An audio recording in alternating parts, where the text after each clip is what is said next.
क्या करीब 10 साल पुरानी बात को दोबारा उठाने की वजह सिर्फ एक विवाद हो सकता है? भोजपुरी एक्ट्रेस काजल राघवानी ने ट्रोलिंग के बीच ही अपनी चुप्पी तोड़ दी है। उनका कहना है कि उन्होंने किसी की निजी जिंदगी पर बात नहीं की है, बल्कि अपने काम से जुड़े हुए अनुभव सामने भी रख रही हैं। आखिर काजल को अपने अब सफाई क्यों देनी पड़ी है, चलिए जानते हैं। नमस्कार, मैं फरीदा गदर। इस वक्त आप जुड़े हुए एक न्यूज 24 के साथ। देखिए, जियो हॉटस्टार के शो भोजपुरी बवाल में काजल राघवानी, दिनेश लाल यादव यानी निरहुआ और अमरपरी दुबे से जुड़े हुए विवाद लगातार चर्चा में आ रहे हैं। शो में काजल ने पुराने प्रोफेशनल अनुभवों का जिक्र भी किया था। इसके बाद से ही सोशल मीडिया पर उन्हें जमकर ट्रोल भी किया जाने लगा है। अब काजल ने इंस्टाग्राम पोस्ट के जरिए ही अपनी बात भी साफ कर दी है। दरअसल बता देते हैं कि भोजपुरी बवाल के कुछ एपिसोड में ही काजल राघवानी ने अपने करियर से जुड़े हुए पुराने अनुभवों पर बात भी की थी। उन्होंने दावा किया था कि कुछ मौकों पर जिस काम के लिए वह पहले उनसे बात हुई थी, बाद में वह काम उनसे ले लिया गया था। बता दें कि काजल की बातों के बीच ही दिनेश लाल यादव यानी निरहुआ और अमरपरी दुबे का नाम भी सामने आ गया है। काजल ने शो में अपने पुराने अनुभवों का जिक्र करते हुए भी कहा है कि उन्हें लगा है कि कुछ मौकों पर उनके साथ प्रोफेशनल तौर पर सही व्यवहार नहीं किया गया है। इसके बाद से सोशल मीडिया पर बहस भी शुरू हो गई है। कुछ लोगों ने सवाल उठाया है कि करीब 10 साल पुरानी बातों को आज दोबारा से सामने लाने की क्या जरूरत हो गई है। वहीं कुछ लोग काजल के समर्थन में भी खड़े उतर आए हैं और बोले हैं कि अगर किसी कलाकार के करियर में ऐसा अनुभव रहा है तो उसे अपनी बात रखने का पूरा अधिकार भी होता है। इसके बीच ही काजल राघवानी ने इंस्टाग्राम पर एक लंबा चौड़ा पोस्ट शेयर किया है और ट्रोलर्स को जवाब भी दे दिया है। बता दें कि काजल ने अपनी सफाई में सबसे ज्यादा जोर इस बात पर दिया है कि उनकी बातों को पर्सनल रिश्तों से जोड़कर नहीं देखा जाना चाहिए। उन्होंने यह भी कहा है कि जब चर्चा काम की जाती है तो काम की ही बात भी होनी भी चाहिए, लेकिन अक्सर भोजपुरी इंडस्ट्री में किसी भी कलाकार के प्रोफेशनल काम से ज्यादा उनकी निजी जिंदगी बने रहती है।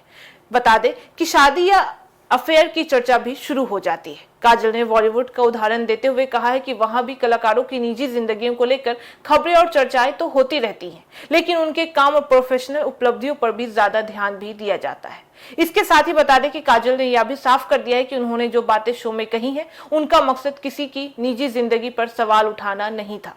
उनके मुताबिक बता देते हैं कि मुद्दा सिर्फ यह था कि कई बार उनके साथ काम को लेकर पहले भी सहमति बनती है, लेकिन बाद में उन्हें उस प्रोजेक्ट से अलग भी कर दिया जाता है। इसके साथ ही काजल ने यह भी कहा है कि वह किसी की निजी जिंदगी में कभी भी दखल नहीं देना चाहती है। उनका साफ कहना है कि अगर उनके खिलाफ बार बार उनकी हैसियत या औकात को लेकर बातें नहीं की जाती हैं, तो शायद वह इस मुद्दे पर इतनी खुलकर बात भी नहीं करती। और अब इस पूरे विवाद में दो अलग अलग राय भी सामने आ रही है। एक तरफ काजल के समर्थन में लोग कह रहे हैं कि कलाकार को अपने प्रोफेशनल अनुभव बताने का पूरा अधिकार भी होता है, और वहीं पर दूसरी तरफ कुछ लोगों का मानना है कि इतने पुराने मामलों को सामने लाने से इंडस्ट्री में एक नया विवाद भी खड़ा हो सकता है। हालांकि इस पूरे मामले में सोशल मीडिया पर चल रही बातों और शो में कही गई बातों को अलग अलग समझना भी बेहद जरूरी भी है। काजल ने अपने पोस्ट में अपना पक्ष भी रखा है, जबकि विवाद से जुड़े हुए दूसरे लोगों का नजरिया भी इस बहस का हिस्सा भी है।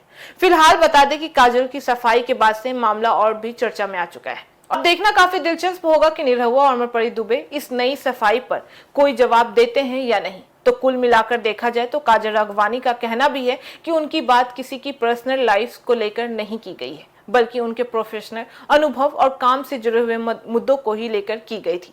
अब सवाल एक आपसे भी करते हैं कि क्या पुराने प्रोफेशनल अनुभवों पर खुलकर बात करना सही होता है, या फिर इससे सिर्फ और सिर्फ नया विवाद भी खड़ा होता है? अपनी राय हमें कमेंट में जरूर बताइएगा। तो फिलहाल इस खबर में बस इतना ही। बाकी ऐसी तमाम खबरों के लिए देखते रहिए न्यूज 24। हर खबर सबसे पहले सबसे सटीक। वीडियो को लाइक करें, शेयर करें और चैनल को सब्सक्राइब करना ना भूलें। धन्यवाद।